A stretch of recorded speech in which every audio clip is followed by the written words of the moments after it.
Good evening, Bob.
Hello, everyone. Welcome to today's session. So let's wait for another 2 minutes.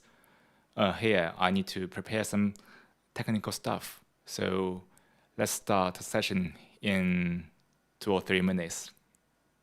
Thank you for waiting.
Cico, I just tried Google. It's only a live stream from the session from your part, and I think I cannot, or we cannot engage in this meeting, right? Or we cannot talk.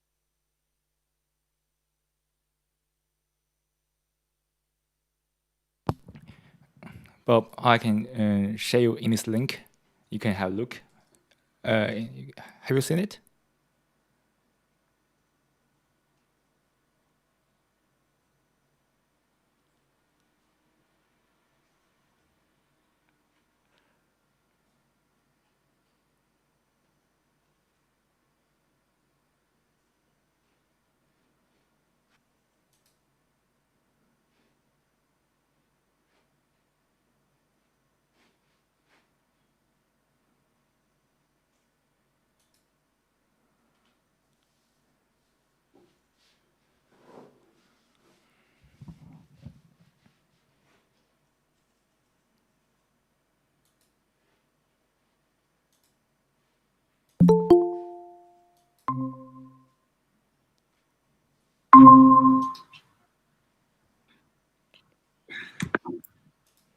It looks like it's working. I think my microphone is not muted. But you can You can mute it if you want. Okay. Okay. Yeah. Perfect. Okay, so let's start the session now today. First, thank you for being here tonight with me, with everyone else across the space to meditate together. Some people join this session via the online meeting platform. Some people join the session via YouTube Live. So no matter where you are, I guess most people might be at home at this moment. Let's explore the mind together to understand something about the self, our own.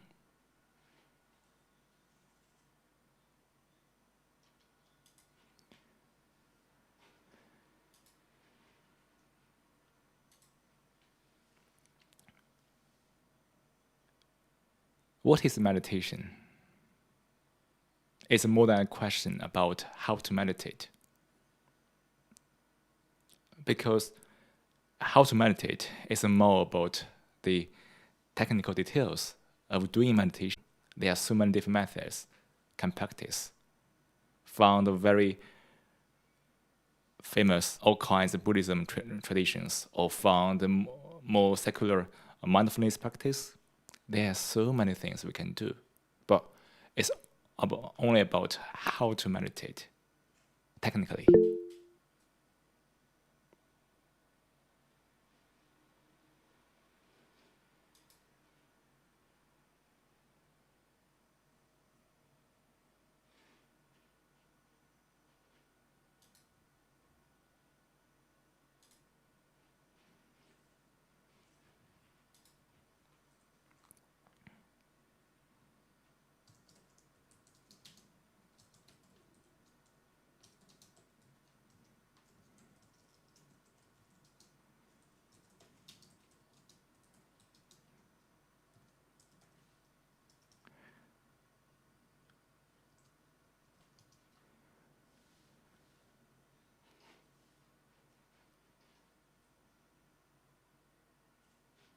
So the question is, what is meditation is more important than how to meditate.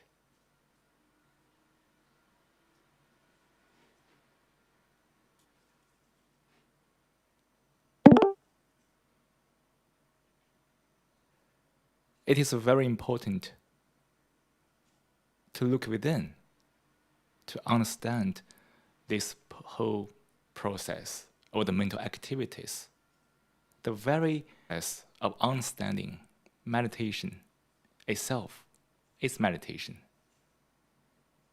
Of course, it is more than doing meditation technically. We can do a lot of things technically, do we? We can learn a new language. We can learn how to use computer, how to program, how to draw, how to do all kinds of sports.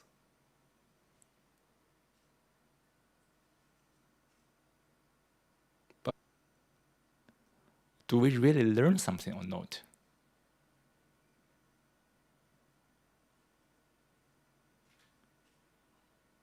We can acquire a skill, but can we learn something at each moment?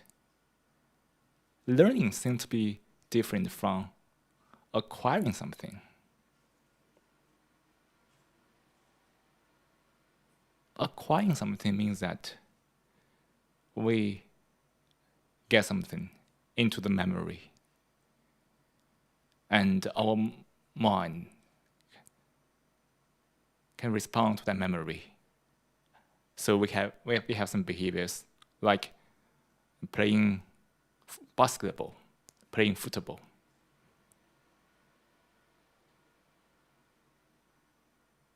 Even in playing football or basketball,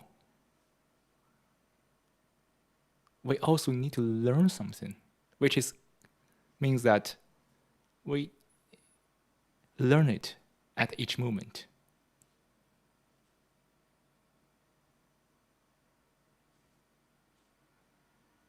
back to life.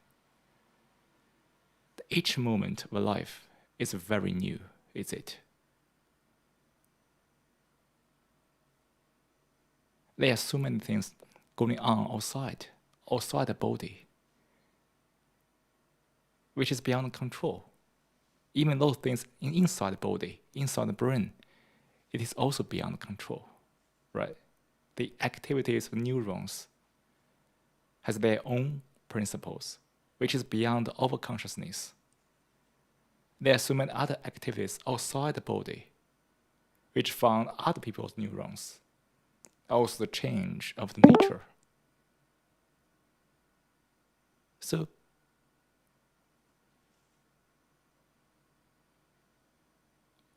it seems that we couldn't control anything.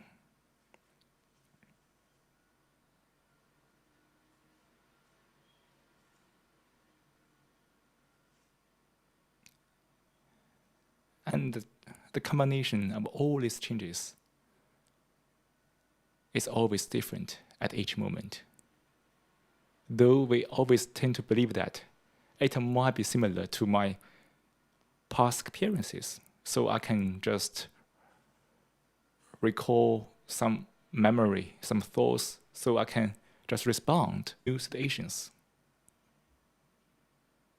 With that illusion, we develop a lot of techniques, for example, machine learning, whatever, try to predict something.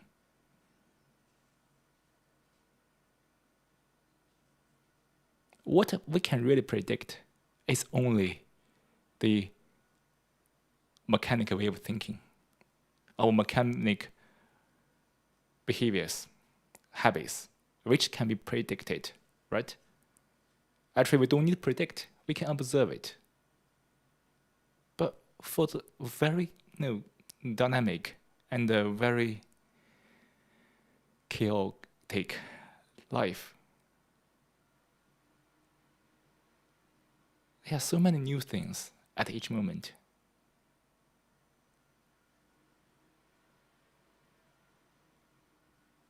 If we always use the past knowledge experience to say it, that very past experience and knowledge began to distort the view about the world around us.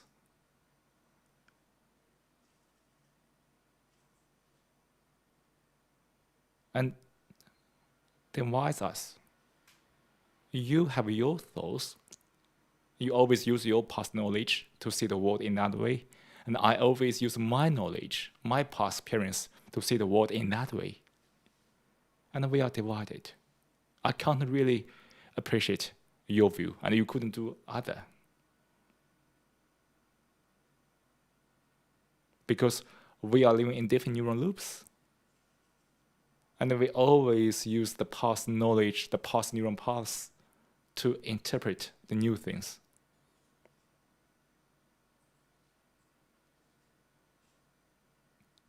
Then what's the consequence of that?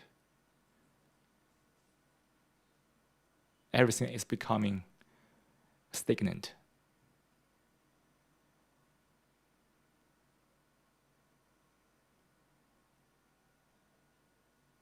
Everything becomes so bitter.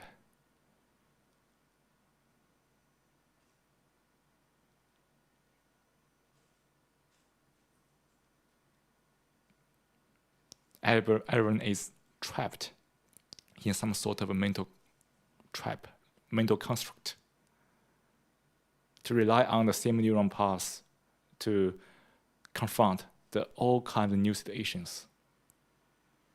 So what is the consequence of that further? Our sense, our perception is distorted totally.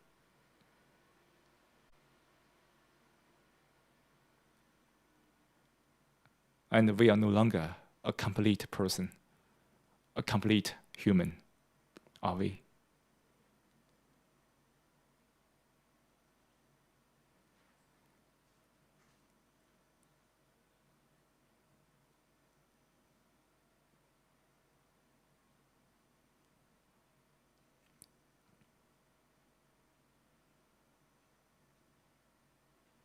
Look at this world.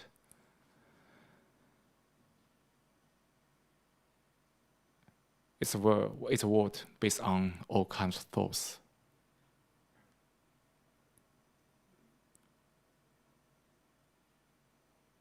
And being a human is also becoming a concept for many people, right? We talk about human rights all the time, but are we really human? Look at the dehumanization that takes place in many places around this world. Probably in your workplace, in your life environment. It also happens a lot.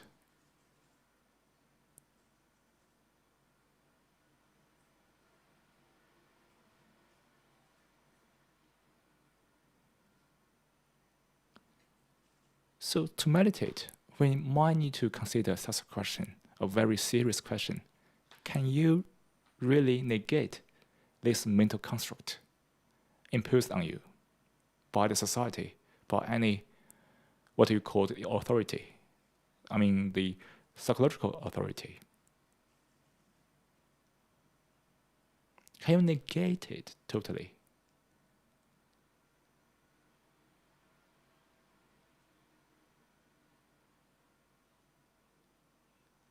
How to negate? People may ask. To negate is to study. To study it. If you accept something, couldn't study it, right?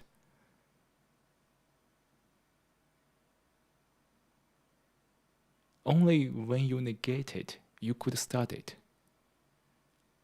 Try to understand whether this stuff is really reasonable or not.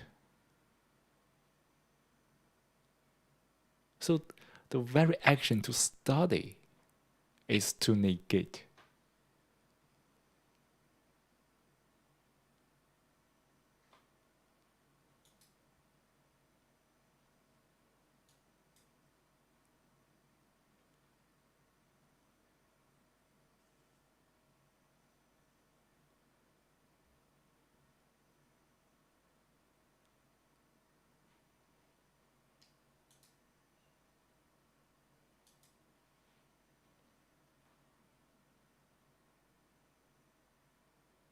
So that's meditation. To understand why we are trapped by this mental construct and how we respond to that. What kind of reactions trigger from us, and how we are kidnapped by actions. Sorry, reactions, not actions. Where there's reactions, there's no actions. Action is something done consciously. But when one is kidnapped by reactions, there's no conscious action at all, right?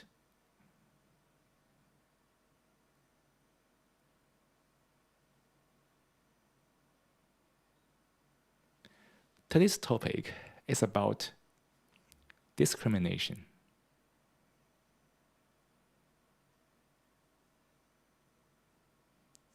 This is a topic I think everyone knows, because discrimination happens a lot in your life, in my life,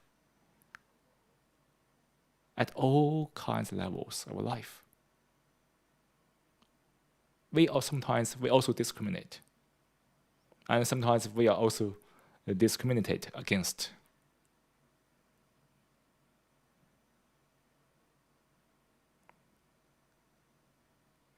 So today, let's look at why discrimination has become such a big issue across the world.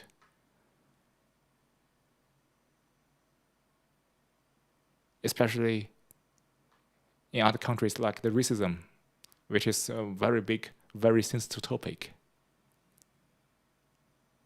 But that topic can be too huge to talk about in one session. in our life, there can be all kinds of subtle discriminations if we want to define it in that way.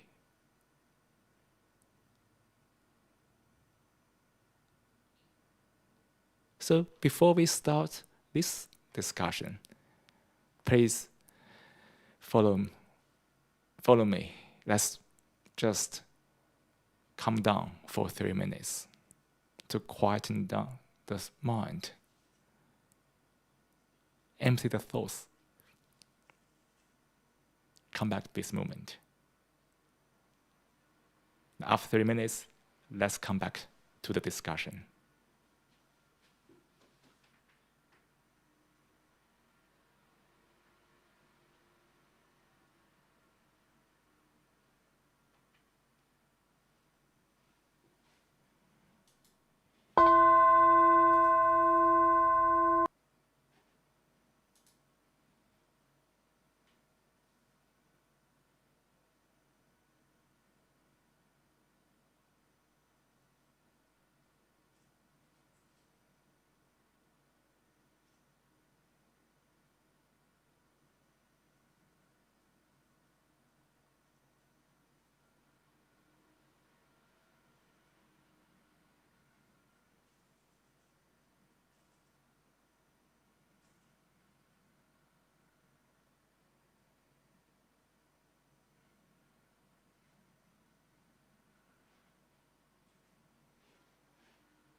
So in many countries, in the constitution, it is said that it is forbidden to discriminate against other people, anyone, based on race, gender, whatever.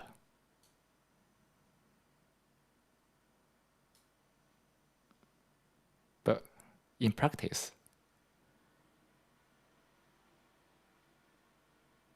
it is really tricky to talk about discrimination.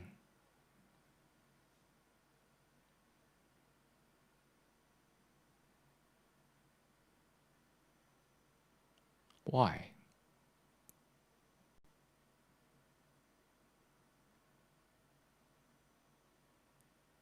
What is discrimination, actually, when we say it from the mind?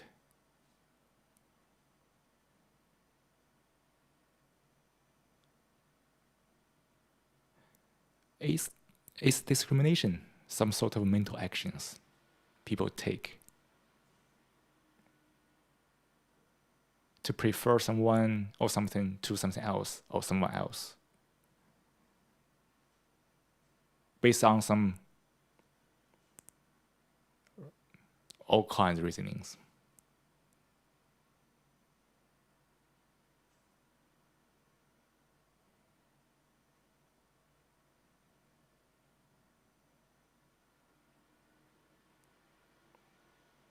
Look at the daily life. We also have a lot of mental actions which seem to be very similar to discrimination. Like if we go to the supermarket and we want to buy something and we prefer this one, the green apple to the red apple. Is that discrimination or not? Luckily, the apple couldn't speak. That's why the apple couldn't really do something back to you. But when you choose that one apple over the other,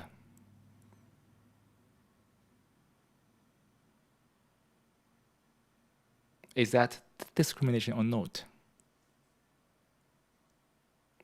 You don't need to answer me. We just need to reflect this part.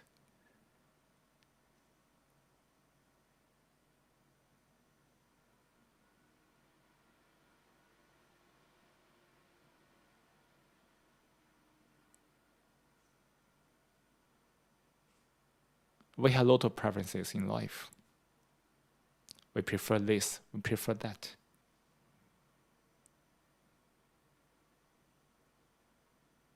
And we make a lot of judgment, right? Like this, dislike that. What's the relation between this stuff and the discrimination?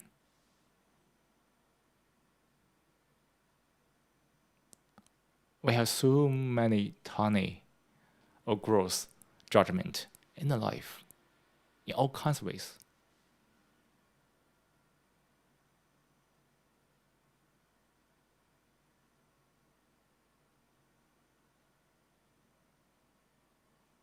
And then one begin to like someone or dislike someone.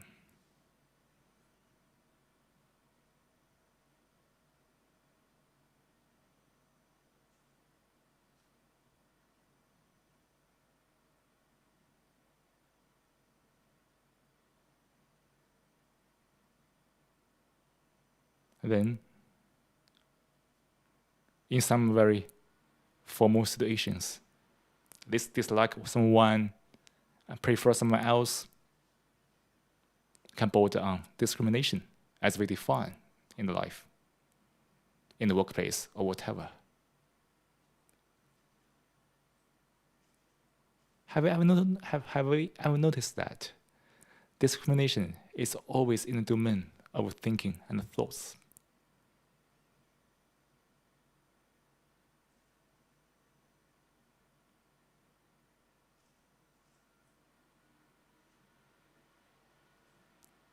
How much of the preferences, or how many of the preferences one has is really belong to the one? Which means that, do we really have our own preference? Or is that preference is the consequence of some influences and habits?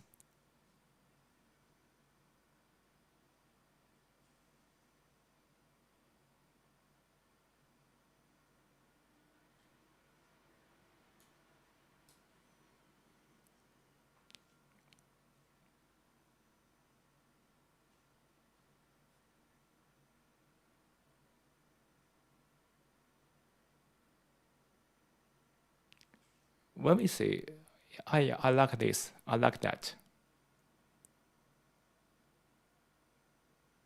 have we ever noticed that there's a chance, there's a very highly possible that one is influenced by something else on the consciousness?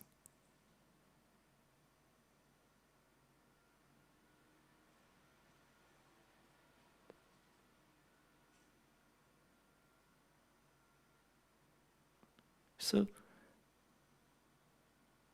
the discrimination is based on our habit to judge, which is also the influence and habits of our past, maybe from our own generation, maybe it's passed on from generations to generations.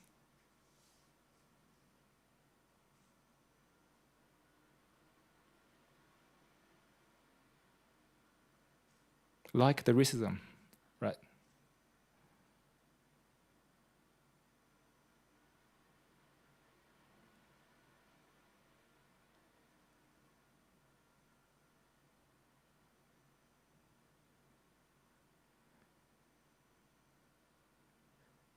It's all because the domain of thoughts. And for most people, thoughts is life. At each moment, we also do a lot of judgment, discriminate in all kinds of subtle ways. At the same time, we dislike being discriminated against by other people, other things.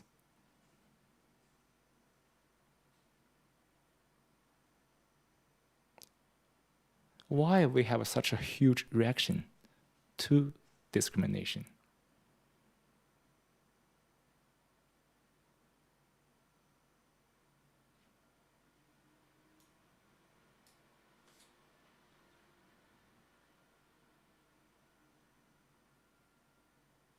Isn't it because the self running through the mind?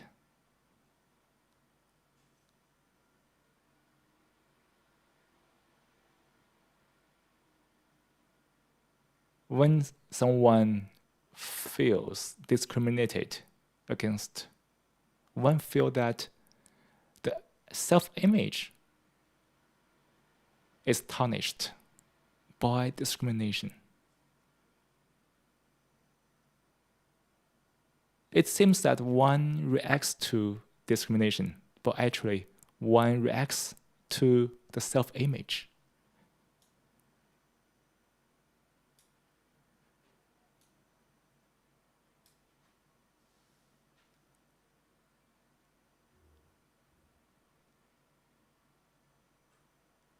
When you feel discriminated, you feel hurt because your image is tarnished.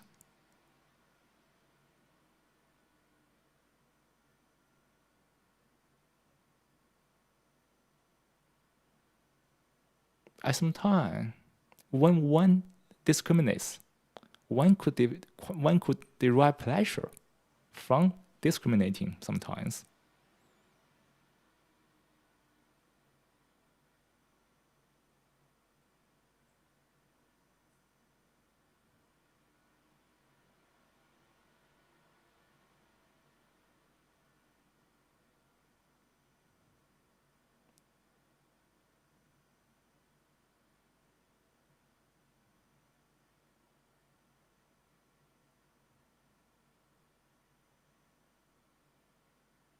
So, if people are living in this domain with thoughts, this chaos is always there.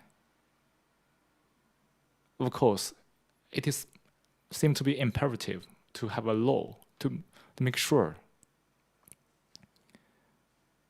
discrimination is unlawful.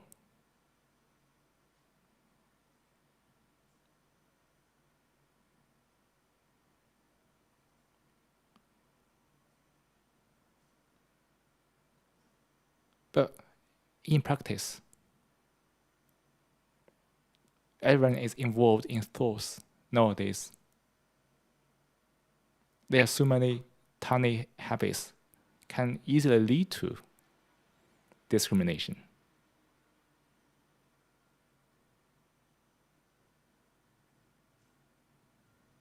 I can control my behavior, which let people feel that there's nothing to do with discrimination. But my mind is still doing that.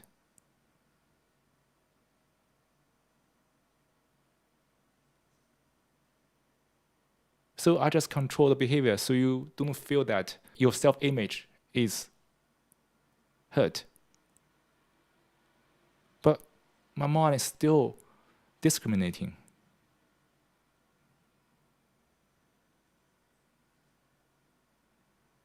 When I see you, I try to pretend that I don't discriminate you. Sometimes you can still feel that I'm doing discrimination. And when you want to say, hey, I'm doing discrimination, I can be very cunning to cover it up.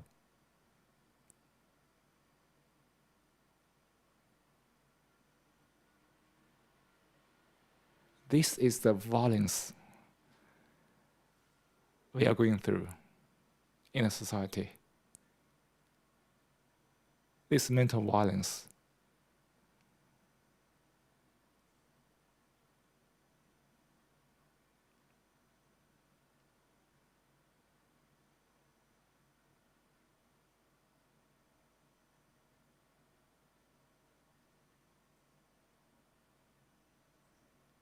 So it is very urgent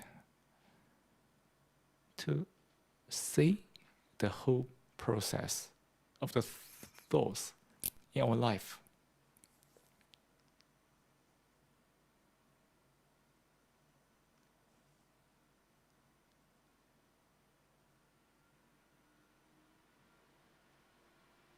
For each of us, since we are very serious about the inner world,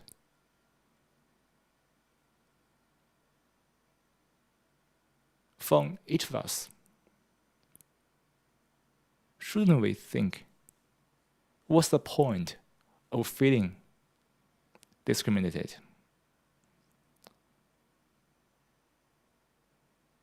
If you feel discriminated, what does that mean?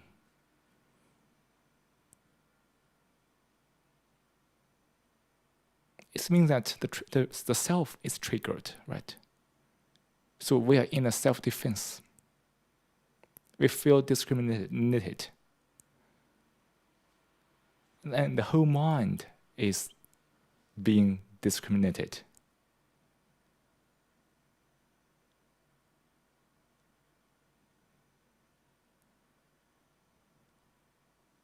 I know, no matter which society we are living in, and for some of us, you must come across some very challenging situations.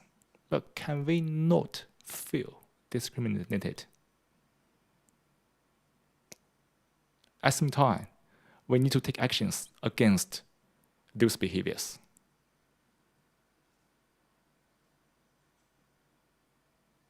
Can we fight against discrimination without being a victim? If you feel discriminated, you are a victim to it, right?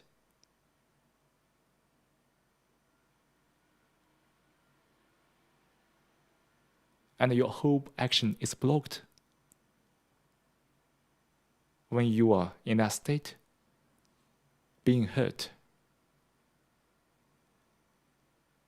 or to the self-defense.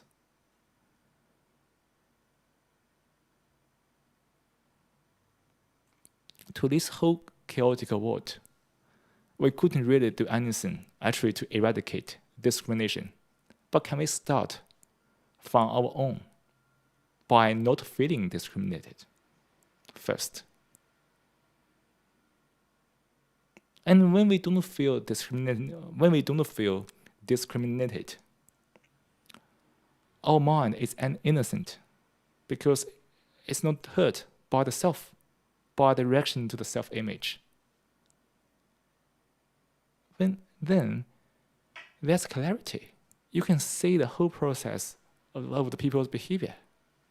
And you can find a proper action to take to fight back, to counteract these dehumanized behaviors, not out of your reaction, but out of your clarity.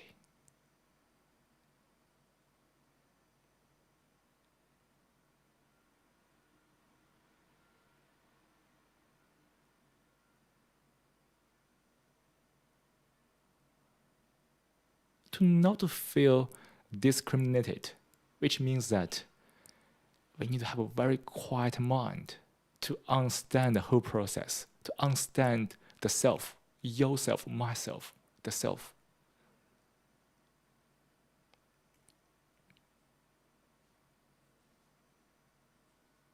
When you understand the self is an illusion, it's purely the combination of all the thoughts and the mental images about you.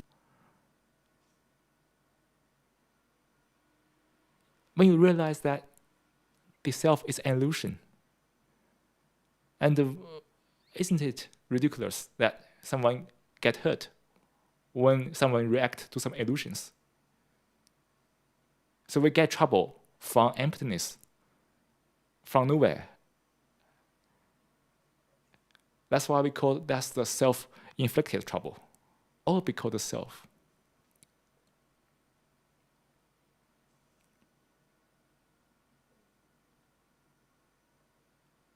So to be able to realize discrimination is only a term we use to call the violence running through the minds.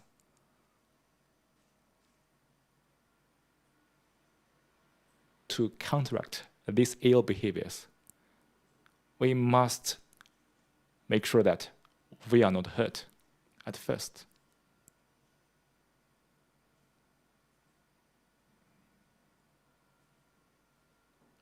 If one is hurt, one will be into the loop of being discriminated. It can be very sensitive to that word. And that reaction blocks the clarity, blocks the action to fight back, to counteract.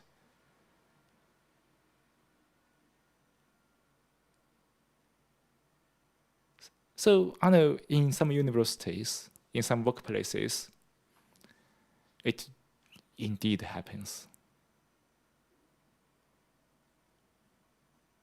This discrimination happens because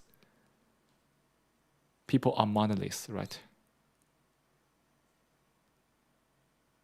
Who they are mere accumulation of all the past experience, knowledge, all kinds of things, which are distorting the mind. As we said before, it's so easy to judge.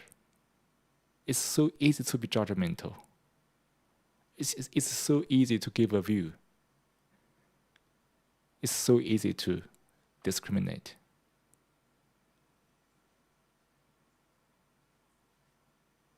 But if one discriminates, the other one reacts to discriminates, then discrimination happens.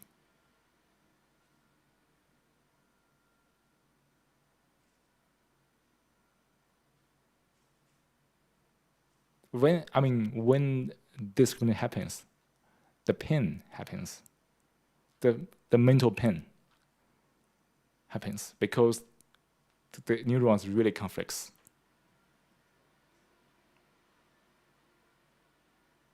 But if we don't react to it, means that we understand the illusion of the self. We deeply realize that there's no point to react to the self to get hurt. It doesn't mean that we allow for these ill behaviors of discrimination. But it's a protection of the body and the mind.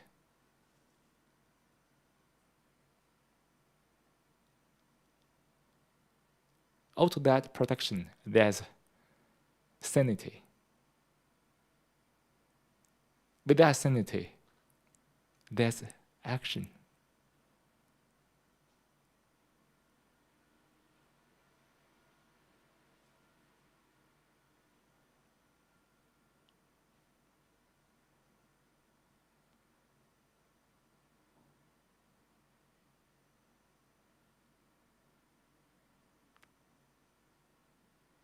So we start the topic today from discrimination, but we still ends up in the self. As we said before many times, the self is the only source of all kinds of mental conflicts. Where there's a self-defense, there's a pain.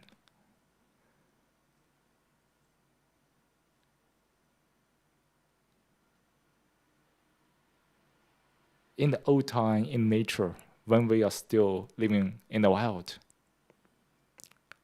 to survive, there must be a self-defense physically.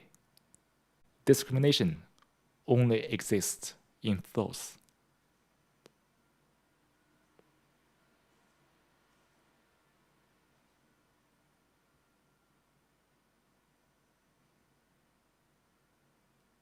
So, to meditate is to deeply realize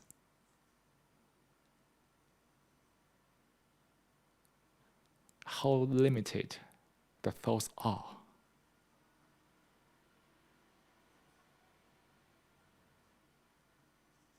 To meditate is to end the self.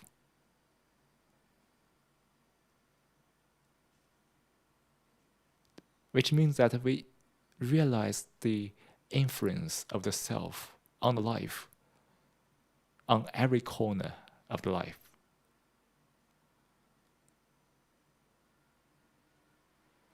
It is a very subtle exploration, is it?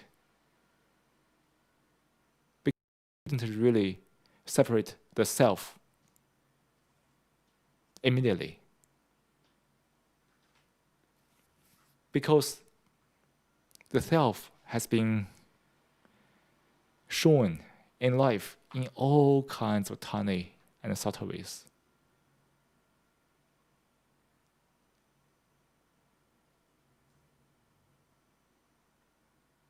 So to end the self is to realize the self in the subtle way.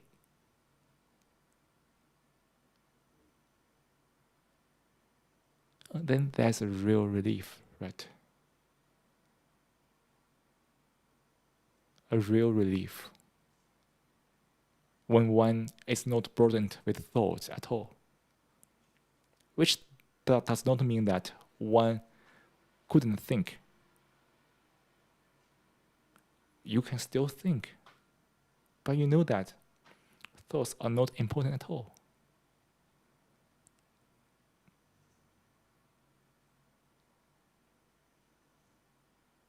Maybe have no their places at all psychologically.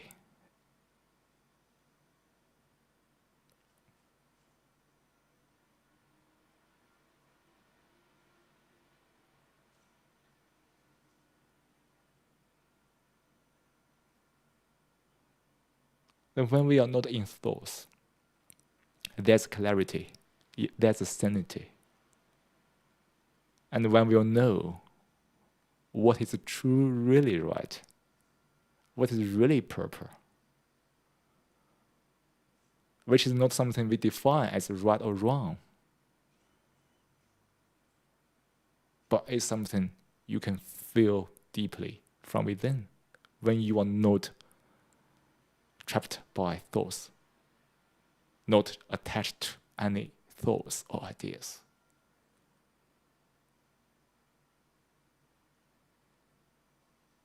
So meditation is the life. It's your life. It's my life. It's the life.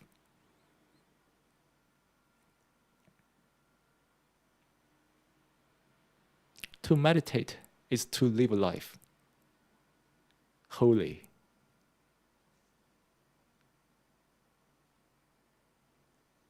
to be a human, to live a life as a complete human. Not a human distorted by all the ideas. Not a human live in a mechanical way. But a human, just a human.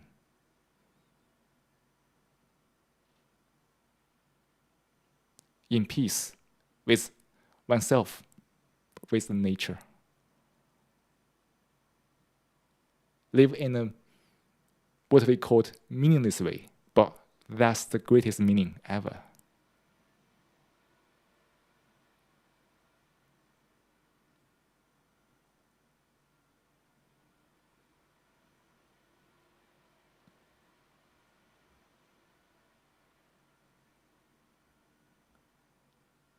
So, to be a human, to be human. To be a human, be human. That's the way to meditate. So that's all for today's topic. And anyone want to speak? To share some ideas or views about this part? Or just simply propose a question to discuss?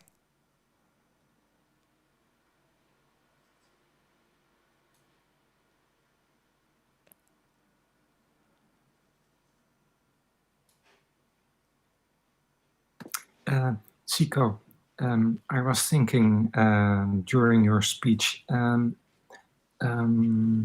there is a way to interact with other people, which you could call introvert, and it means that those people kind of have an emotional buffer against all kinds of psychological threats like discrimination or the things that you mentioned this evening.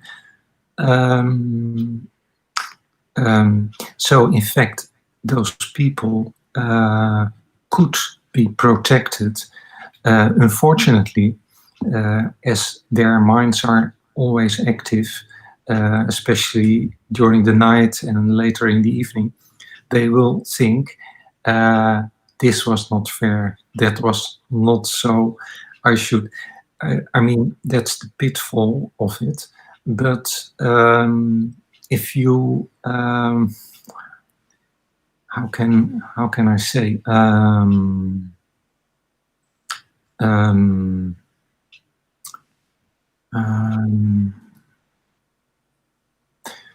it could still be maybe a good approach for some people, because they have more time to rethink and to think what is actually happening here.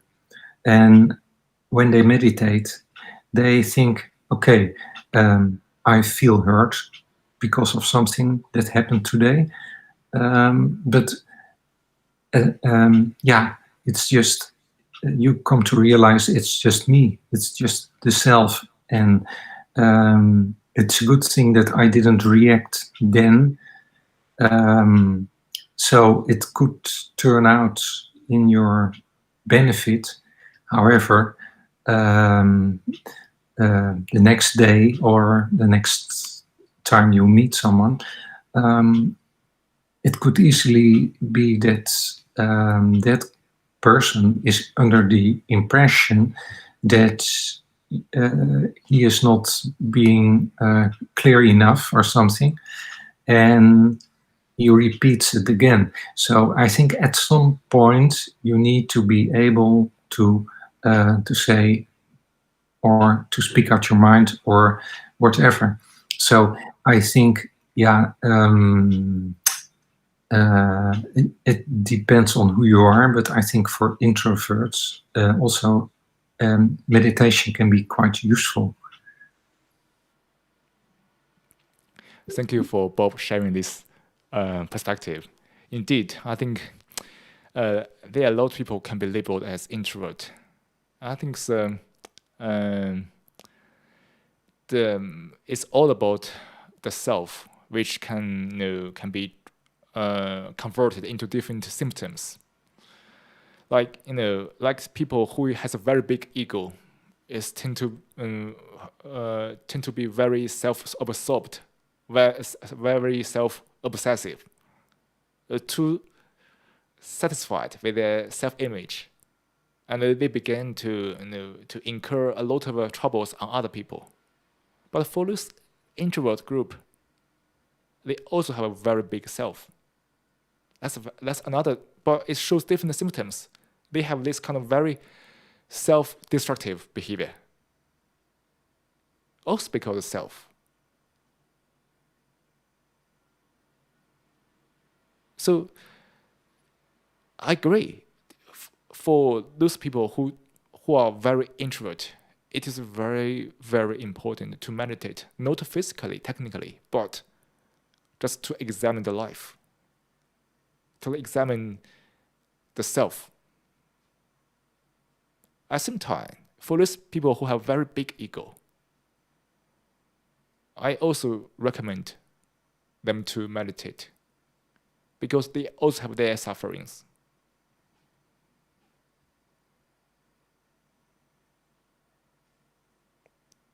And when they meditate to understand the whole process, they can end their sufferings.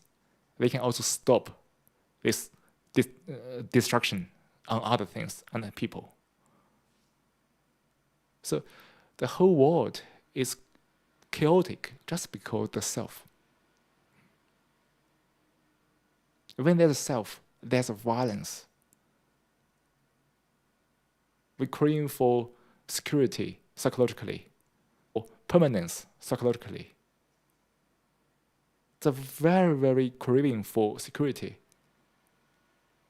leads to all kinds of violences between people. Without realizing that the security is a nonsense. It's an illusion at all.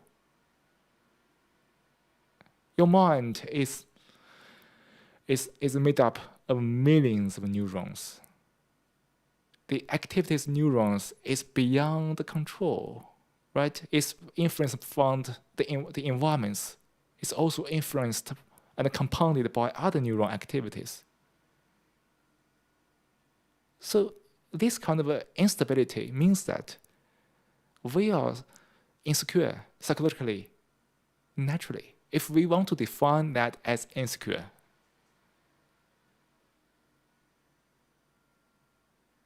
If we can't really play with neurons, the very, very refusal only leads to the mental conflicts.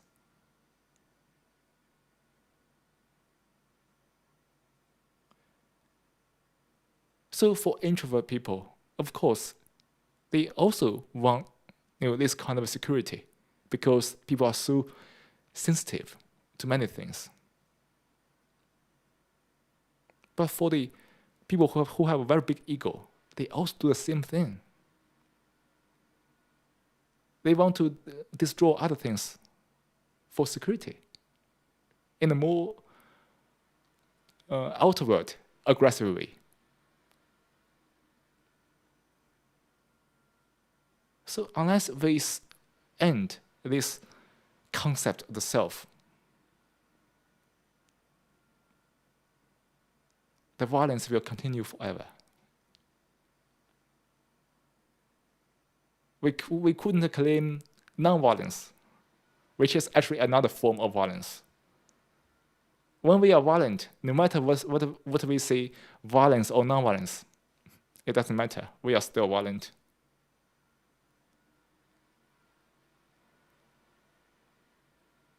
We tend to use the words to confuse us, to cheat us.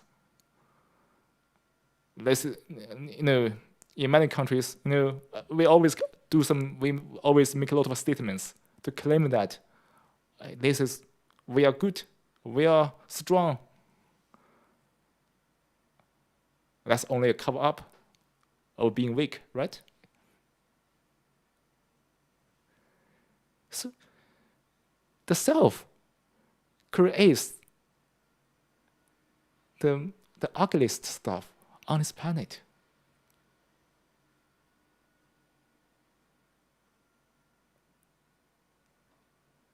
When there's a self, there's only ugly stuff. You can't really see the beauty of life.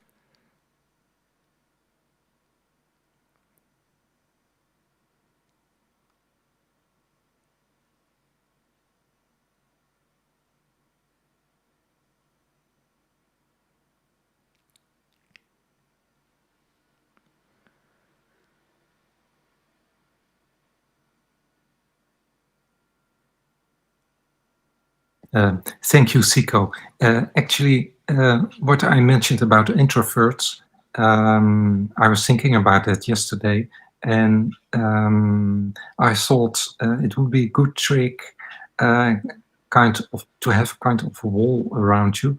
But then I reached the same conclusion as you do, that in fact you're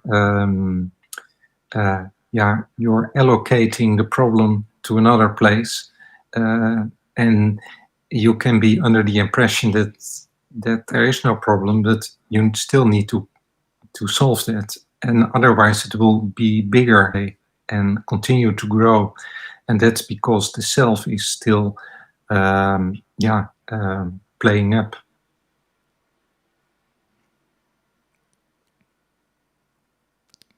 Great. Thank you for Bob sharing this part.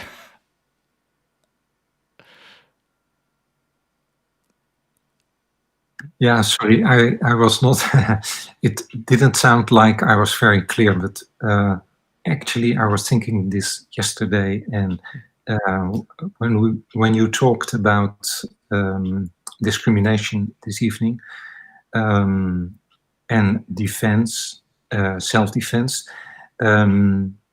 actually this was what I was thinking myself yesterday. So that's why I wanted to share this. That's very good, Bob. You can associate this part with your past experience. I think it's a very good way to reflect upon this. I think that's our life. Just as Bob said, that we can have a lot of this kind of enlightenment in a way to understand ourselves a little better.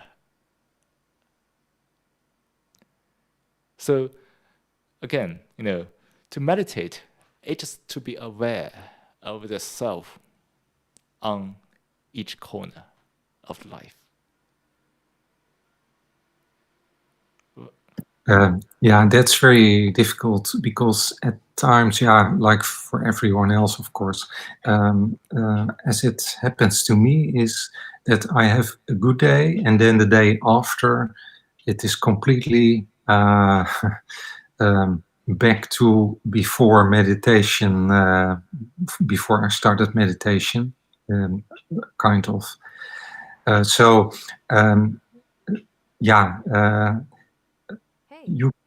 I continue, but it's kind of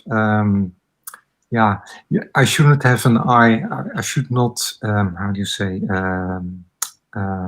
Pay attention to that, to disappointment, and that's also kind of selfish attitude. No, of course you shouldn't, right? Because you shouldn't judge that which is good, which is bad. The neuron has such a very rich dynamics, and someday you feel can be very energetic. Someday you might feel a little down. Why can't you appreciate the beauty of the neurons working in this way to really bring about very, very different experiences at different days, at different time? This is the beauty of the body. It's the beauty of the mind. It can be ups and downs in one perspective, but this is life. The problem is not to get rid of it, but the real challenge is how to be at peace with it. How to not care about that. How to not take this stuff seriously. Not take seriously, right? Like just as mentioned today, discrimination is also in thoughts. But if we take it seriously, it happens. But if we don't take seriously, nothing happens. But the way of not taking seriously is a way to understand the meditation itself, to understand the illusion of the self. Then we can take everything, we can take nothing seriously. Then there's a relief. Well, if you take it seriously, then, or if you are an introvert, it could easily, those discrimination thoughts could easily become very big, and it could lead to actual physical violence as well. So that's that's another reason to to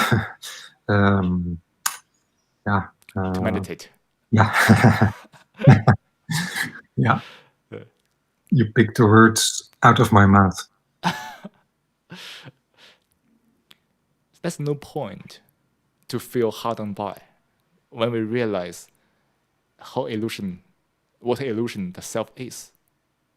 I suppose that of course, when people feel so hardened by, the accumulation of these feelings can lead to very terrible physical violence.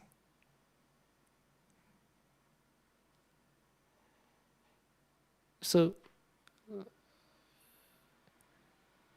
to meditate is to be aware of this stuff at each moment. To realize that how easily one can take seriously the thoughts. Nothing really matters. Thoughts, as we mentioned many times, are in any way unimportant. The only thing you can take seriously is the nature of mind. That part really requires you to be very serious about that. Because the inner exploration requires a lot of attention from you. The attention. So it's a very serious matter. In the session, we can laugh, but we laugh in a very serious way.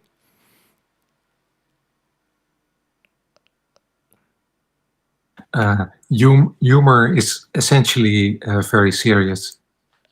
Exactly, Bob.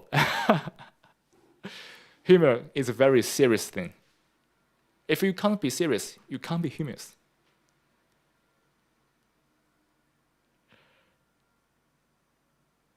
So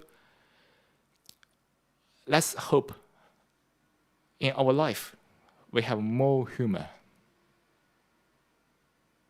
We can be more humorous. We can be humorous at each day. To laugh off all the things. To be really at this moment.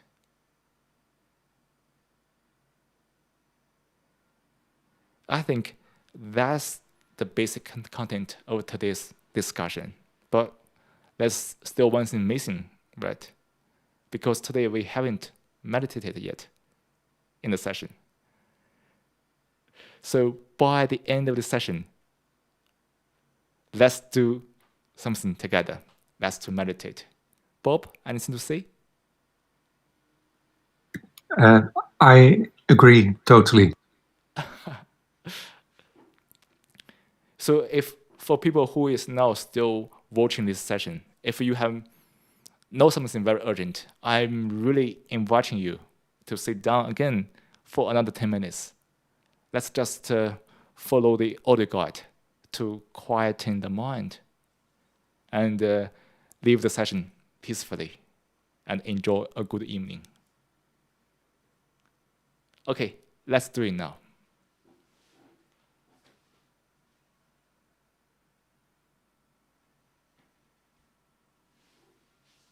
Now, let's take a 10-minute meditation.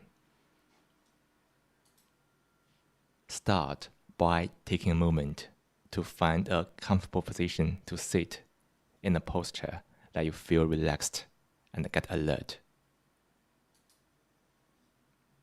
Let hands rest on your knees or laps.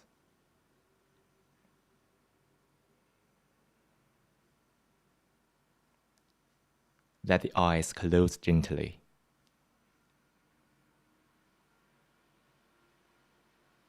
Soften your forehead.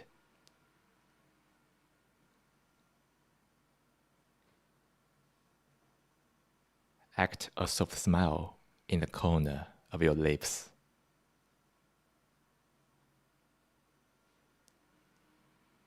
Breathe naturally.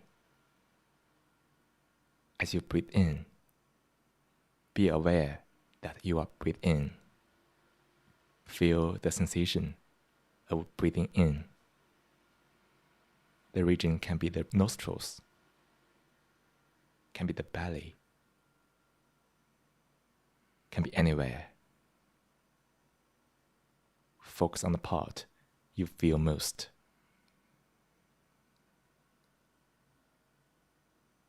As you breathe out, be aware that you are breathing out. Feel the sensation of breathing out. The region can be the nostrils, can be the belly, can be anywhere. Focus on the part you feel most.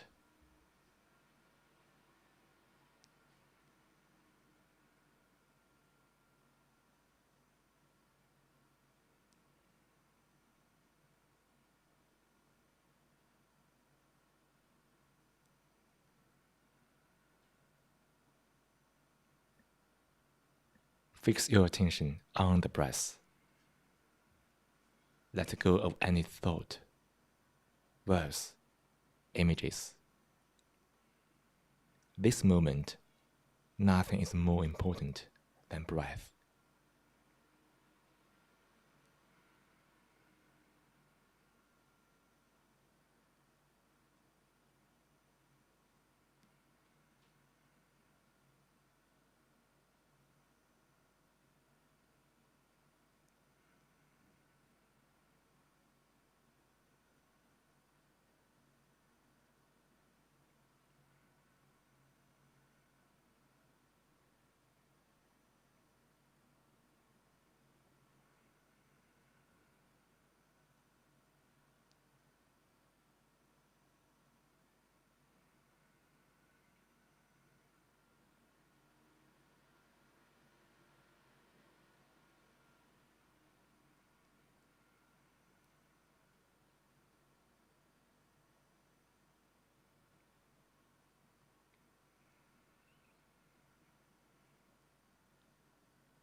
While you are listening to the bell, check where your attention is. If it wasn't on the breath, after the bell, gently invite your attention back to the breath and sustain your attention on the breath.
Slowly bring your awareness back to this room.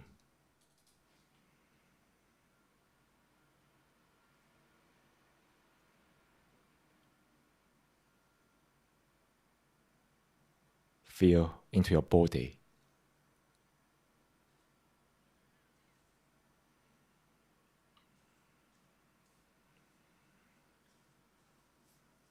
Wiggle your fingers and toes.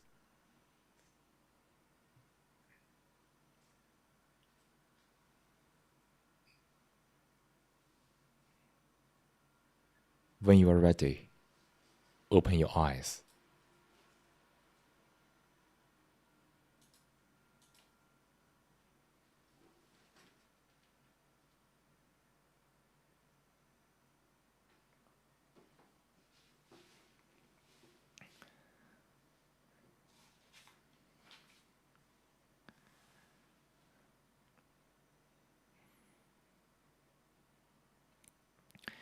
Great. I hope everyone had a very wonderful time in the past 10 minutes or in the past 1 hour. It seems that the meditation only lasted 10 minutes. Actually, it has lasted 1 hour already. From the very beginning of the session, we have already started meditating by looking within, explore the inner mind, the inner world, to see the self.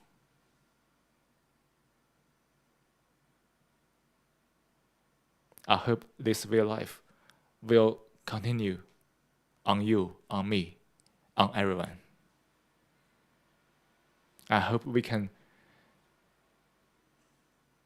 have this self-awareness all the time.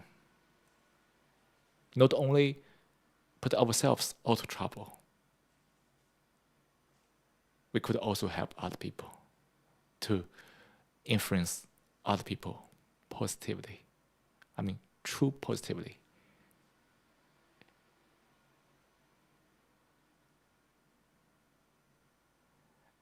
And I hope the peace we get from the meditation can stay with everybody forever, which means that you need to meditate at each moment.